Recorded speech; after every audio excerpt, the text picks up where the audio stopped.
Hola, ¿qué tal? Mi nombre es Luis Daniel Vera y nuevamente te doy la bienvenida a la segunda temporada de este canal de Ingeniería Química. El día de hoy vamos a hablar acerca de secciones no circulares. Este será el primer video de una serie de 3 que abordará el mismo tema pero desde diferentes paradigmas, así que vamos a por ello. En ingeniería química es muy común trabajar únicamente con tuberías circulares, sin embargo hay algunas aplicaciones para las cuales esto no aplica. Por ejemplo, podemos pensar en ductos de aire, los cuales en la mayoría de las veces son rectangulares. Podemos pensar también en secciones anulares, por ejemplo en un intercambiador de calor de tubo y coraza, o en uno incluso de doble tubo, ¿no? Donde no tienes completamente el círculo. Lo mismo ocurre con cualquier otra trayectoria inusual que sea para una aplicación específica. En este video vamos a tomar en cuenta las siguientes consideraciones. Primero analizaremos secciones cerradas. En uno de los videos siguientes me gustaría trabajar con canales abiertos para que veamos también qué es lo que ocurre. Por otra parte, estas secciones cerradas van a estar completamente llenas de líquido, el flujo va a ser en estado estacionario y la temperatura se mantendrá constante. Entonces, teniendo esto en cuenta, podemos analizar ahora más con detalle. Bueno, para poder analizar este tema necesitamos algunas ecuaciones principales. La primera es conocida como la longitud característica o dimensión característica también, conocida como radio hidráulico. Entonces, básicamente el radio hidráulico está definido como el área por la cual pasa el fluido dividida entre el perímetro mojado.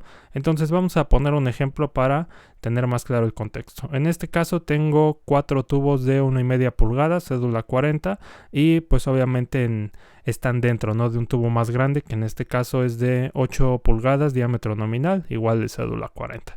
Entonces, supongamos que yo quiero analizar el flujo que pasa a través de esta área sombreada, ¿no? Entonces, si estás de acuerdo conmigo, lo que tendríamos que hacer sería primero considerar el área interior del tubo grande y restarle las áreas exteriores de los tubos chicos, algo más o menos así. Eso representaría básicamente el área, ¿no? Por otra parte, tendríamos que analizar el perímetro mojado. Esta magnitud está definida como todas las fronteras, vamos a llamarle así, de la figura que estarán en contacto con el líquido. Entonces, si lo analizamos así, ¿estás de acuerdo que tendríamos que considerar el perímetro interior del tubo grande y los perímetros exteriores de los tubos chicos? En este sentido, el perímetro mojado pues sería la sumatoria, ¿no? Pi por diámetro interior del tubo grande más 4 veces, porque hay 4 tubos, pi por el diámetro exterior de los de 1,5 pulgada. Ahora, ya que las definiciones están un poco más claras, podemos avanzar a los cálculos. Entonces, en este sentido vamos a analizar primero el número de Reynolds para un tubo circular en función del diámetro. A partir de él vamos a obtener la ecuación para una sección no circular. Entonces, conocemos esta ecuación, es una de las más elementales, al menos en fenómenos y en mecánica de fluidos. Sabemos que el número de Reynolds para un tubo circular pues es simplemente la velocidad por el diámetro del tubo entre la viscosidad cinemática, ¿no? Que puede ser también la densidad entre la viscosidad dinámica, ¿no? Pero bueno, para hacerlo más corto lo vamos a dejar así. Entonces, realmente podemos expresar el número de Reynolds, aunque sea para un tubo circular, en términos del radio hidráulico. En este sentido, vamos a retomar la definición, ¿no? El radio hidráulico es igual al área sobre el perímetro mojado.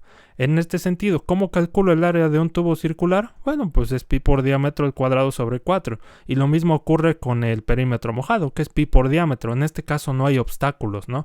No hay algo que corte el círculo, ¿no?, por el cual pasa el fluido. En este sentido, si yo llevo a cabo la división, me queda algo más o menos como esto. Elimino pi y elimino uno de los diámetros, ¿no? En este sentido, podemos concluir que el radio hidráulico sería igual al diámetro del tubo, al interior obviamente, dividido entre 4. Entonces, basándonos en esta relación, podemos definir el número de Reynolds para una sección no circular.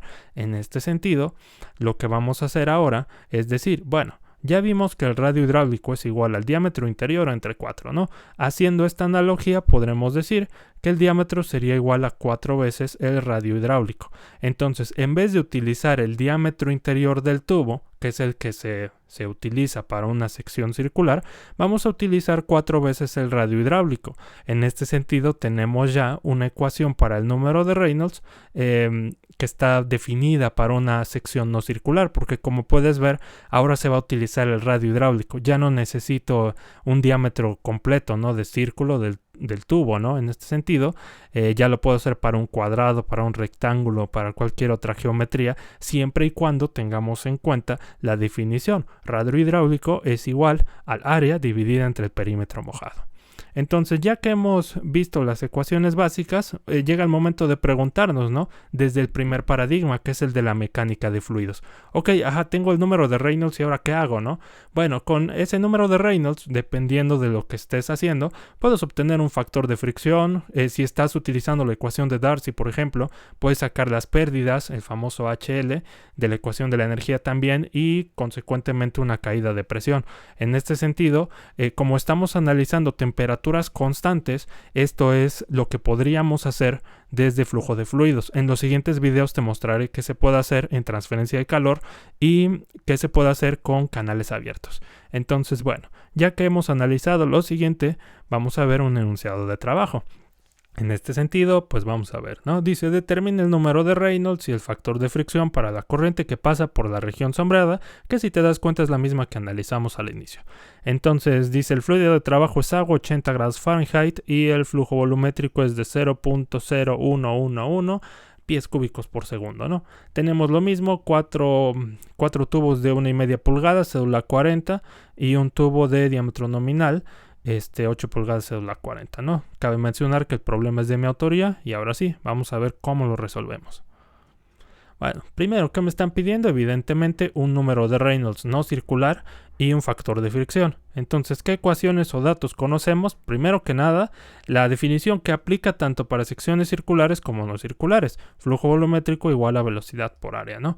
Entonces, posteriormente vamos a utilizar la ecuación del radio hidráulico y por último la del Reynolds no circular. Obviamente vamos a utilizar ecuaciones para factores de fricción, pero primero tenemos que saber si es un flujo laminar o un flujo turbulento, ya veremos qué ecuación utilizamos. O también puedes utilizar un diagrama de Moody y no ponemos ninguna ecuación acá. Entonces, bueno, ahora que tenemos claro esta parte, vámonos al procedimiento.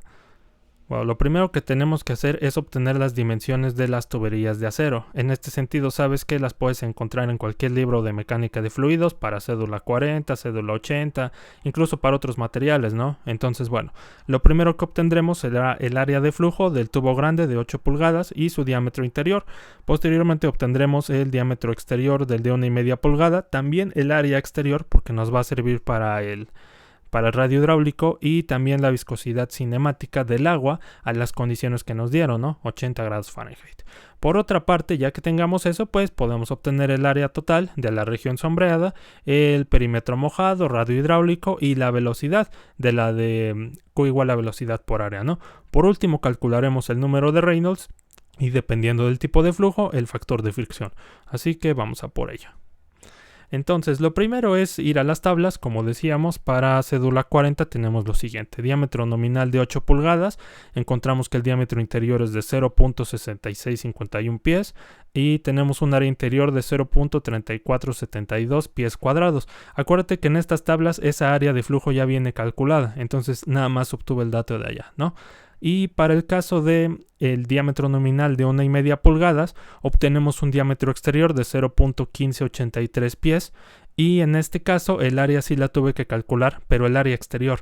Entonces pues no pasa de un pi por diámetro al cuadrado sobre 4 y obtenemos un área de 0.0197 pies cuadrados. Entonces ya que tenemos las dimensiones, ahora sí, de la tubería de acero, pues vamos a determinar las propiedades del agua, ¿no? En este caso a 80 grados Fahrenheit. Acuérdate que estas tablas están a 101 kilopascales absolutos y decimos que a esas condiciones la viscosidad cinemática es de 9.15 por 10 a la menos 6 pies cuadrados sobre segundos. Esta tabla de propiedades del agua también es muy común que la encuentres en libros de mecánica de fluidos, como pueden ser el Mott, el Zengel, etcétera, ¿no? Entonces ya que las tenemos, ahora sí, vamos a lo que sigue, que en este caso es el cálculo tanto del área como del perímetro mojado. Entonces vámonos por partes. Primero vamos a obtener el área. Como decíamos, el área de esta región sombreada sería básicamente el área interior del tubo grande, del de 8 pulgadas, menos 4 veces el área exterior de los tubos de 1,5 pulgada. En este sentido, como ya obtuve los datos de la tabla, lo único que voy a hacer pues es sustituir valores. 0.3472 menos 4 veces las áreas exteriores, ¿no? Y en este sentido obtenemos al final un área de 0.2684 pies cuadrados, que sería básicamente lo cubierto en gris.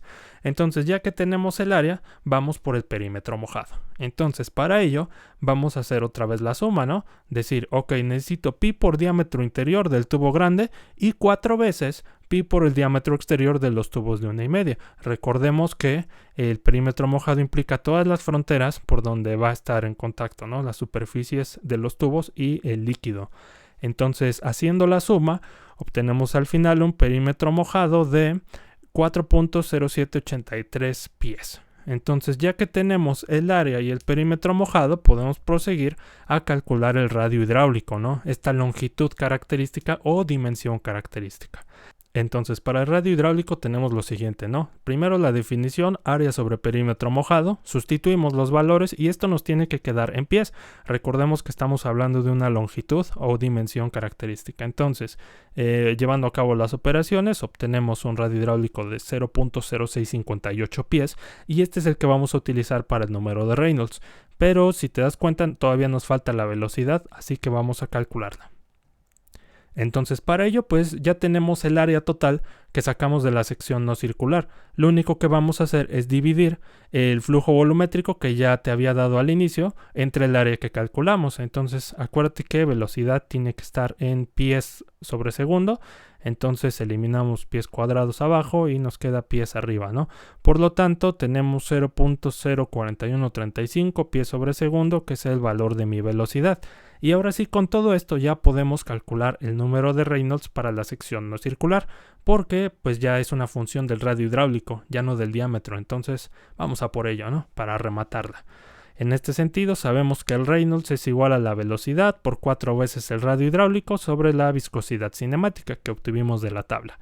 Entonces, lo único que hago pues es sustituir operaciones y como puedes ver se elimina pie cuadrado con pie cuadrado, segundo con segundo y se cumple la característica, ¿no? del número de Reynolds, que es un número adimensional. Entonces, después de llevar a cabo las operaciones, obtenemos un valor de 1189.43, lo cual sabemos que está considerado como un flujo laminar. Para aplicaciones de flujo de fluido sabemos que el Reynolds menor a 2000 está considerado de esa forma, ¿no? Entonces, hay dos maneras para obtener el factor de fricción, ¿no? La primera es mediante una ecuación y la segunda, como te decía, mediante un diagrama de Moody, ¿no? En este caso, pues vamos a utilizar la ecuación, la cual es bastante sencilla cuando hablamos de flujo laminar, ¿no? Simplemente dividir 64 entre el número de Reynolds y al final obtenemos 0.0538, el cual es el valor de este factor, ¿no? Para aplicaciones de este problema, pues hemos terminado. Y los resultados son los siguientes, ¿no? Obviamente, como comentaba, ¿no? Si tuvieras un problema más complejo, puedes ya realizar los cálculos de pérdidas por fricción, caída de presión, dependiendo de lo que necesites, ¿no? Entonces, básicamente así es como se hacen los cálculos básicos para una sección no circular, ¿no? Entonces, espero que este video te haya sido útil y nos vemos en el próximo video para hablar del paradigma de transferencia de calor. Muchas gracias y ánimo.